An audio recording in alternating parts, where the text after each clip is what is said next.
Hello, everyone. It's me. It's Shad, Polynerdic if you prefer, here to talk to you about a board game of all things for the first time ever.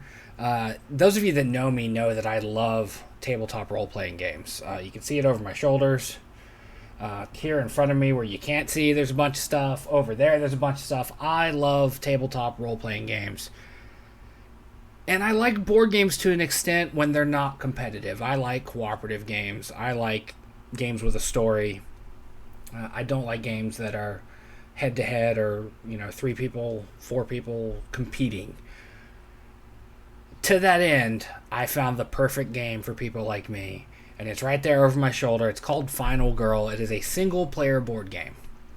I don't know how many of you out there are like me that have a hard time getting a group together to play any sort of game, tabletop, board, whatever, video games even. This game is a godsend to folks like me that sometimes just want to play a game when there's no one around. Final Girl is a single-player horror game that borrows heavily, is inspired by the slasher films of the 80s. I picked up Maple Lane. That is the version I picked up. I had a little extra money, it being tax time and everything, and I was able to pick up the core box, which you need to play, and the Maple Lane box. These games are beautifully designed to kind of resemble old VHSs. They're a little bigger than VHS, but when you put them on a shelf, Van Ryder Games made them, by the way. You can see it on the screen. Yeah, Frightmare on Maple Lane is the Final Girl I picked up. It comes with 2 Final Girls. You can play as either. And then the core box has all the other stuff you need to play the game. The game has a bit of a learning curve, in my opinion. Setup took a little while longer than I expected. Maybe I'm just dumb. I don't think that's the case. But once it's set up, before I go any further, let me show you. The core box gives you this. You've got the player board, which is a regular difficulty, and like an extreme mode. The cards to the right of the player board on your screen, they're meant for like overflow of survivors. The bag of yellow meeples is the survivors, the killer, all that. And they do sell minis, which is dangerous for a guy like me who likes to paint minis. They do sell minis of the killers and the survivors, and believe me, it was really difficult to not splurge and get them as well. You have health measures, you got a rule book, you got some dice that are tailored to the game, you got some action cards, you got little tracker things, the red dot's a bloodlust tracker, some health point stuff, which comes into the mechanics. That's all that's in the core box. When you get one of the film boxes, the feature film, or the feature boxes is what they call them. I'm double checking over my shoulder. Don't mind me.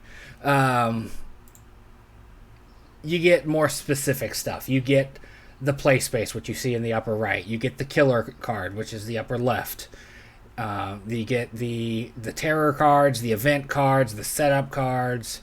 All those X's and caution signs and stuff play in the game. The X is being used to mark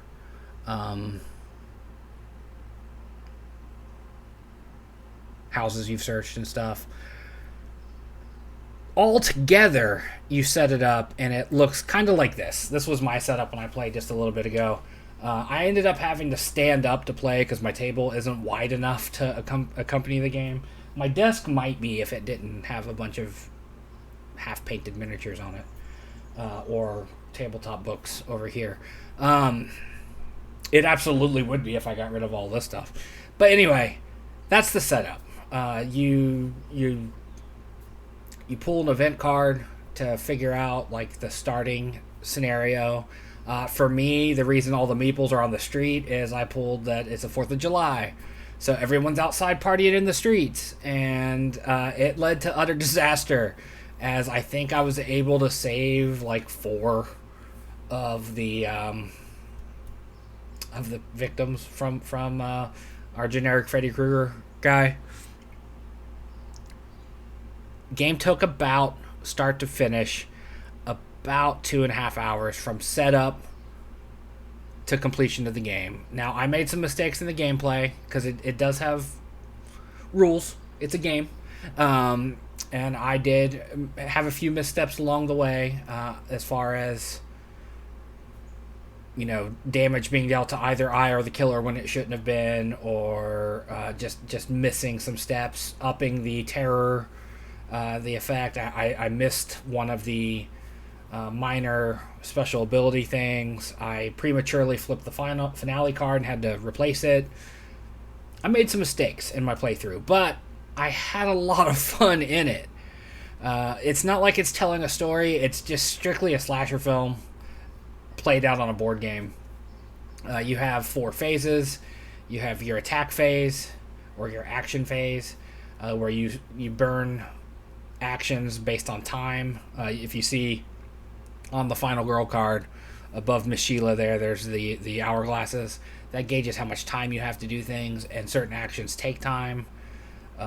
And then after you've completed all the possible actions you can or want to do, then it moves on to the planning phase, which is where you can spend leftover time to get more cards, more actions, up to 10. You can only have 10 in your action hand. You have to do horror rolls with the red die there on the left. When, like, say you want to sprint. So then you have to roll the die, and then if you get 2 or more of the stars, it's a success. 1 is a partial success. None is failure.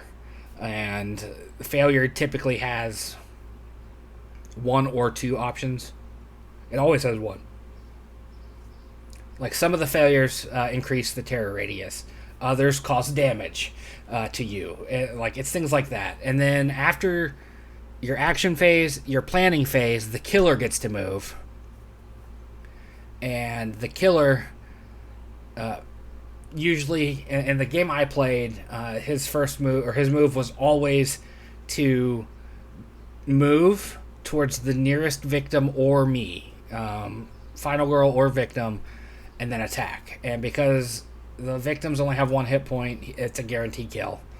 His minimum attack strength is 1, so he just murdered some folks very rapidly. Because as you can see, if you look real close there on the Maple Lane play space card, the killer and I started on opposite ends of the street, and he just walked down the street killing people because the panic phase that follows the kill phase kept moving people into his path.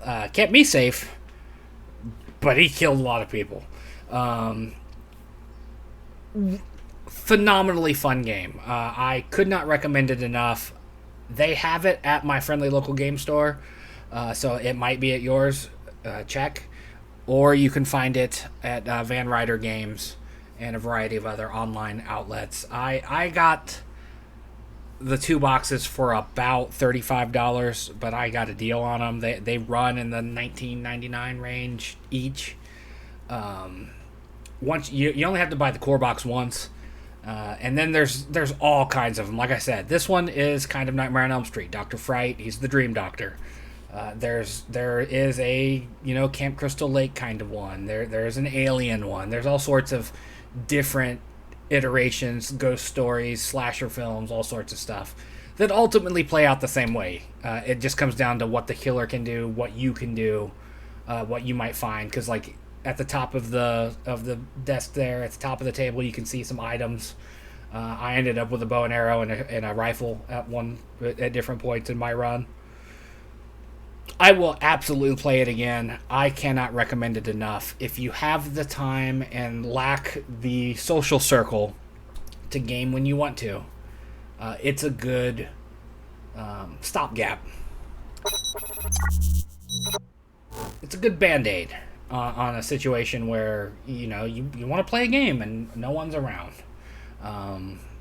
We'll talk more in the coming days of some role-playing games that I have found that also scratch that itch when there's no one around and you want to play.